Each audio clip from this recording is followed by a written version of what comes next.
أعمالنا من يهده الله فلا مضل له ومن يضلله فلا هادي له أشهد أن لا إله إلا الله وحده لا شريك له وأشهد أن سيدنا محمدا عبده ورسوله اللهم صل وسلم على سيدنا ونبينا محمد وعلى آله وأصحابه ومن تبعهم بإحسان إلى يوم الدين رب اشرح لي صدري ويسر لي أمري واحلل عقدة من لساني يفقهوا قولي سبحانك لا علم لنا إلا ما علمتنا إنك أنت العليم الحكيم ربي أدخلني مدخل صدق وأخرجني مخرج صدق واجعل لي من لدنك سلطانا نصيرا اللهم اقض علينا حكمتك وانشر علينا من خزائن رحمتك يا أرحم الراحمين اللهم ارزقنا يا ربنا فهم النبيين وحفظ المرسلين وإلهام الملائكة المقربين في عافية يا أرحم الراحمين ربنا عليك توكلنا وإليك أنبنا وإليك المصير ربنا زدنا علما وارزقنا فهما والحمد لله رب العالمين. Muslim dengan rahmati Allah. Assalamualaikum warahmatullahi wabarakatuh. Alhamdulillah, sama-sama kita bersyukur kepada Allah Subhanahu wa taala di atas segala limpah rahmat kurnia Allah kita dianugerahkan oleh Allah taala kesehatan, keafiatan, kelapangan masa dapat sama-sama kita berada di rumah Allah pada pagi ini. Sama-sama kita bertujuan untuk berbincang, bercakap, melihat apa-apa yang berkaitan dengan manasik haji atau ibadah haji sebelum kita mendapat pimpinan bimbingan Allah SWT insyaAllah. Namun sebelum itu mari sama-sama kita menimbulkan atau mewujudkan suasana yang sesuai dengan usul haji, yaitu sama-sama kita bertalbiyah sejak insyaAllah. Labbaik Allahumma labbaik labbaik la syarika laka labbaik innal hamda wan ni'mata laka wal mulk la syarika lak labbaik Allahumma labbaik labbaik la syarika laka labbaik innal hamda wan ni'mata laka wal mulk la syarika lak labbaik Allahumma labbaik labbaik la syarika lak labbaik innal hamda wan ni'mata laka wal mulk la syarika lak Rahmat Allah. Di antara ciri dalam ibadah haji ialah talbiyah. Talbiyah hanya berada pada ibadah haji dan umrah sahaja, dan disunatkan bertalbiyah selepas niat ihram.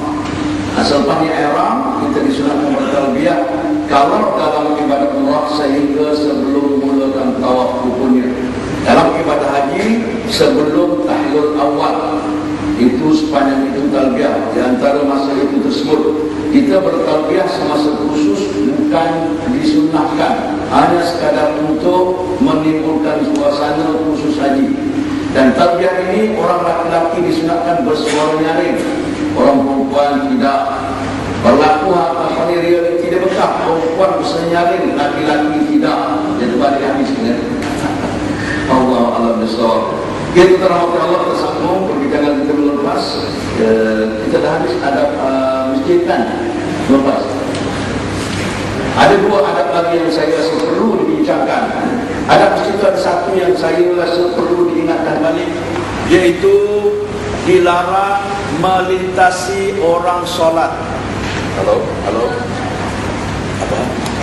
Tes. Review kita. Tes. Mana tu? Halo. Betul. Halo. Tiga. Kita. Yang itu dipakai terus kita tetap. Saya masalah pemakaian ini saya punya macam dulu bertambah. Saya cukup gerak kalau suasana perlu soalan koridor tengah, saya cukup gerak sana kemari itu perlu. Apa ni kalau yang ada yang sekolah dia petang tak? Kalau tak ada itu tak ada polis yang pegang. Tak apa, boleh. Biarlah yang Islam Robi dia bagi saya. Tak apa, mana-mana pun tak apa. Kalau tak sempat lagi ke depan, boleh lagi insyaAllah. Sebab kita hubungan wahana antara peserta dengan presiden kita perlu ada dalam setiap training ada masa berjam. Kalau start 15 minit, 20 minit, 40 minit ceramah mari itu tak apa. Kursus haji ini perlu pasal kita makan masa yang lama, sejam, 2 jam. Maka kalau tak ada hubungan yang baik antara yang menyampai dengan yang menerima, jadilah majlis macam maulid Nabi lah, galak je lah. Kan? Sunnah Nabi tak ikut juga. Wallahu a'lam bishawab. Bagi rahmati Allah, dalam saya sentuh tadi dalam adab masjid, lupa saya nak masukkan satu perkara yang biasa berlaku. Sebab benda itu banyak, saya potong-potong, iaitu melintasi orang solat.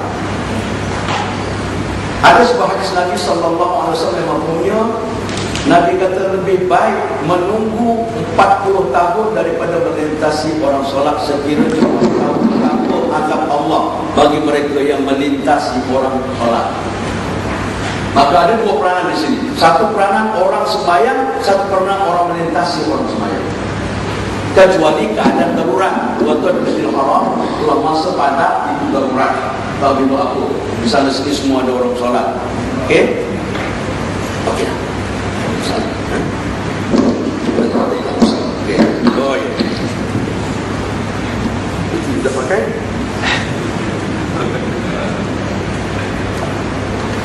Tak pernah baca. Tak pernah baca. Kita tak pernah apa ni, senam Robi.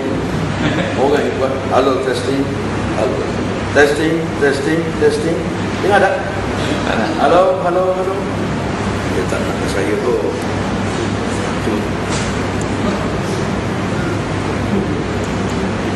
Dia tahu kenapa?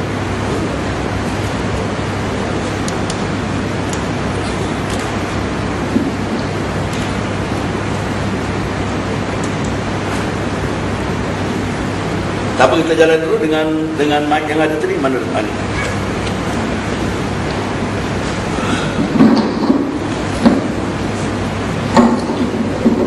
Okey, kita balik semula tentang melintasi orang solat. Saya dengar satu ceramah di Masjidil Haram. Ada orang bertanya tentang dalam Masjidil Haram. Tak dengar? Tak dengar kan? Dengar tak? Belum. Testing, testing, testing. Saya salah macam ni. Okey, tesnya. Alhamdulillah.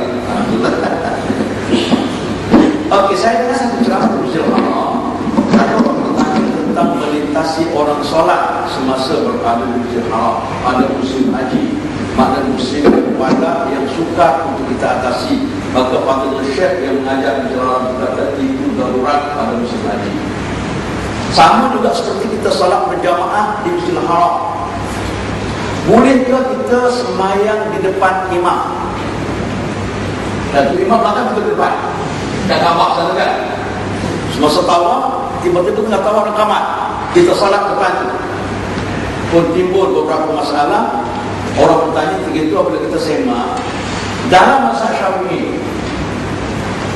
Syafi'i, tidak boleh solat di depan imam di jihad, di pihak Kaabah Pak Segi. Yang segi yang depan imam itu kena kosong.